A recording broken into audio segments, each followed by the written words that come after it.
All right, guys, how's it going? Now, last night, David Ornstein appeared on NBC Sports, right? And he was talking about Trent Alexander-Arnold, Mo Salah, Virgil van Dijk. I basically put a little text update out. It was late last night. I did think, shall I make a video or whatever, but I was fucking dead.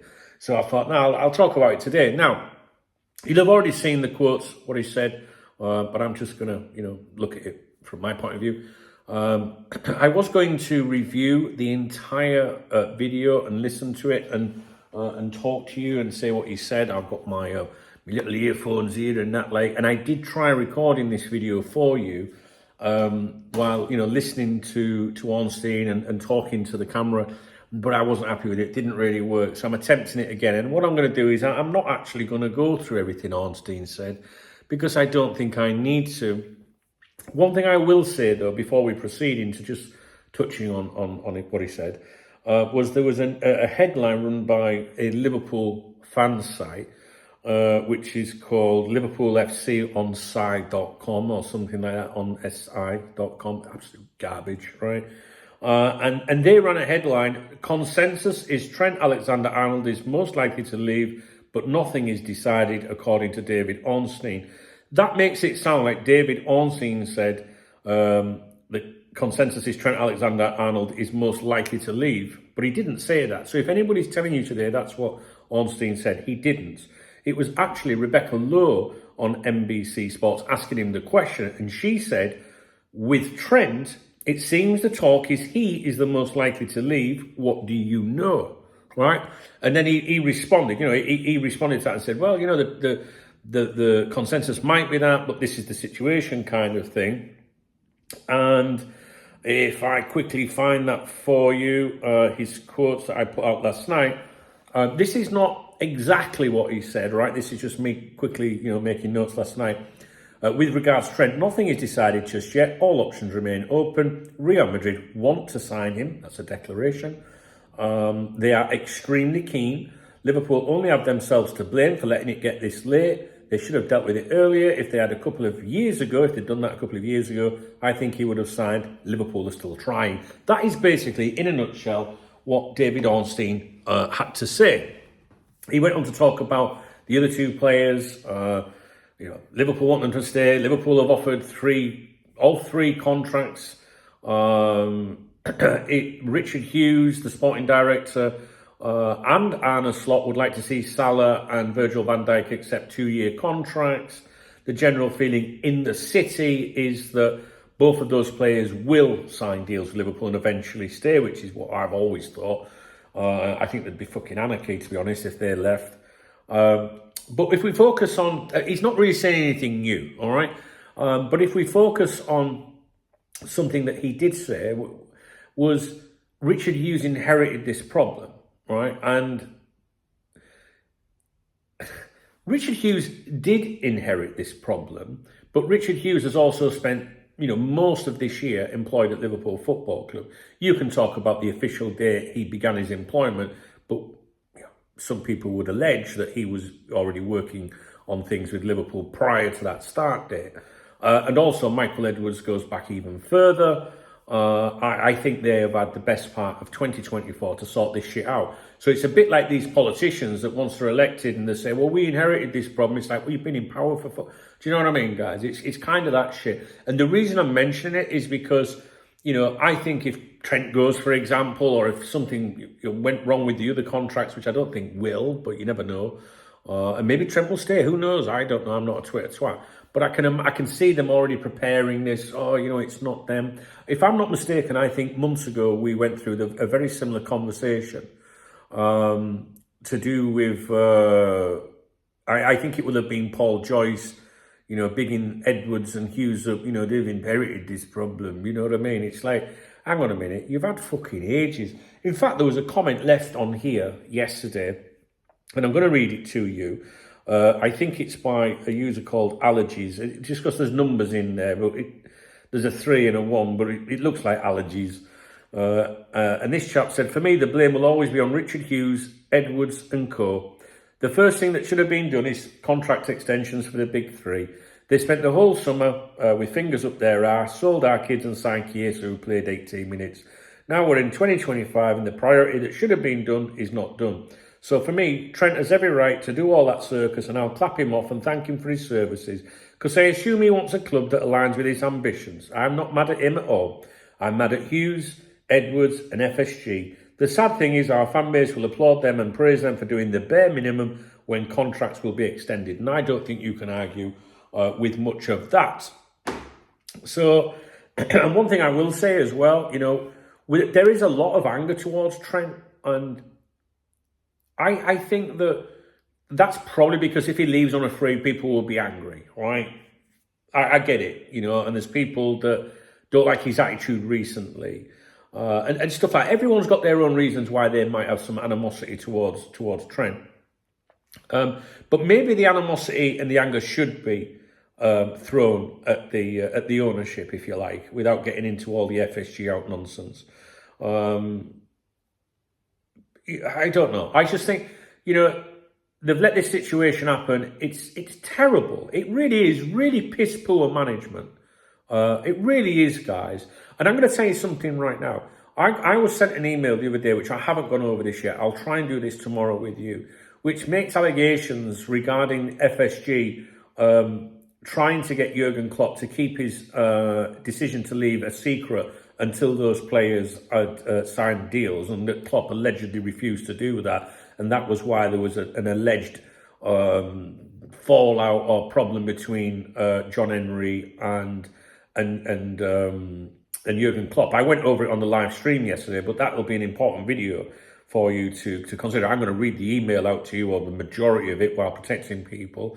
Again, you form your own decisions as to whether you believe it or not. I mean, I could have wrote the email me fucking self, right? But I ain't got time for that. But I think actually that email came in when I was recording a video the other day. I can't remember. But in that email, he talks about how FSG allegedly said to Klopp, look, we need you to delay your announcement to get these 3 players signed up. And then Klopp announced his decision, was like, no, I can't do that. I'm not going to mislead people. If you believe any of this, it's a rumour. I'm not saying it. And it's alleged that Klopp said, no, I'm not doing that. I'm not going to, no, they've got a right to know whether I'm going to be here or not. Not because he's bigging himself up, but you understand, right? And you can imagine Klopp doing that. And then, obviously, the players might have wanted to see what happened with the change of manager and all that. So anyway, we're going off into other things. What I will say about this is the Diaz situation could become a problem if they don't deal with that soon, because I know Barcelona can't do anything with registrations at the moment, and they've got this financial issue, and they're selling executive boxes to Saudis and stuff to try and get money to do this Dani Almo thing. But at some point, this night deal will be signed off, right? They had the meeting on the 21st of December. It's worth 1.7 billion euros. When they get that, I think we're going to see Diaz linked with Barcelona again next year. Now, excuse me. At the moment, Diaz seems very happy to be at Liverpool. He seems to be enjoying his football. Papa fucking Diaz, Papa Smurf, whatever. He ain't really fucking... We're not hearing anything from him at the moment, or aware of him doing anything. So what I'm trying to say here is strike while the iron is hot, right? Pick up the phone and get Diaz, who's not on the greatest of wages at Liverpool in footballing terms. We'd fucking like the money that he's on. And sort that contract out first, because if not, Barcelona are going to get in his head. That's what I think will happen. And if you remember in the summer, it went right up to deadline day. Would they make a move for Diaz? Would they get that night deal done in time and signed off by La Liga and everything approved? And they didn't, But I think that there's a very good chance that we'll be subjected to this in 2025 if it's not sorted soon. So we might get these things wrapped up, and then we're going to go through the same shit again. And I can't be fucking doing with it, honestly. It does my head in. It is poor management. It really is. It's shite. And somebody's going to get thrown under the bus for it. And I wouldn't be surprised. I wouldn't be surprised if you lose Trent, right, or whatever, right, if there's a negative outcome and the fans are angry, if you see something come out from Paul Joyce that somehow is pointing the finger at Jurgen for it, whether it's direct or indirectly, like this wouldn't have happened if Jurgen had delayed, the uncertainty created by Jurgen caused delays. You mark my words, I won't be surprised if that happens. So that's my two predictions for 2025. Luis Diaz to Barcelona speculation intense as fuck unless his contract situation sorted out. And then if it goes pear-shaped, we'll see Jurgen Klopp being coshed or being partly responsible for it. Mark my words, maybe you think that he is partly responsible for it, I don't know. But what I do think is you can say that you inherited a situation, but you've had fucking long enough to talk about it. Do you know what I mean? Like, seriously, stop the mind games, sort the fucking contracts out. Going back to the original thing to do with David Ornstein, all he says really is, let me just go over it again one more time, just in case I've sent you to fucking sleep already. And I won't blame you. This is about my fourth attempt at doing this video. Nothing is decided just yet, but we know that. All options remain open. We know that, I guess. Real Madrid want to sign him, we know that. They are extremely keen, we know that. We're led to believe that. It's a free transfer. Liverpool only have themselves to blame for letting it get this late, absolutely. They should have dealt with it earlier, absolutely. If they had a couple of years ago, I think he would have signed, more than likely. Liverpool are still trying, and Liverpool will continue to try in the hope that Real Madrid fail to tempt Trent Alexander-Arnold to Madrid. I would absolutely love it to, because I'm going to sack this off for the day now. My girl's upstairs. She's come all the way from England to see me now. I've spent the entire day fucking around with this stuff. It's nearly 4 o'clock in the afternoon. And I'm going to go on my Saturday, and I am going to love it if I see breaking news at some point today, tomorrow, another day, saying Trent Alexander-Arnold signs new deal with Liverpool. It would be fucking brilliant. It really would. I'd love to put it all to bed, guys. I don't know what's going to happen. I have reviewed today's claims in Spain. This is an article about Mo Salah, bigging him up, saying Salah the best of the best. That's all that article is about, how great he is, how great Liverpool are, both unstoppable.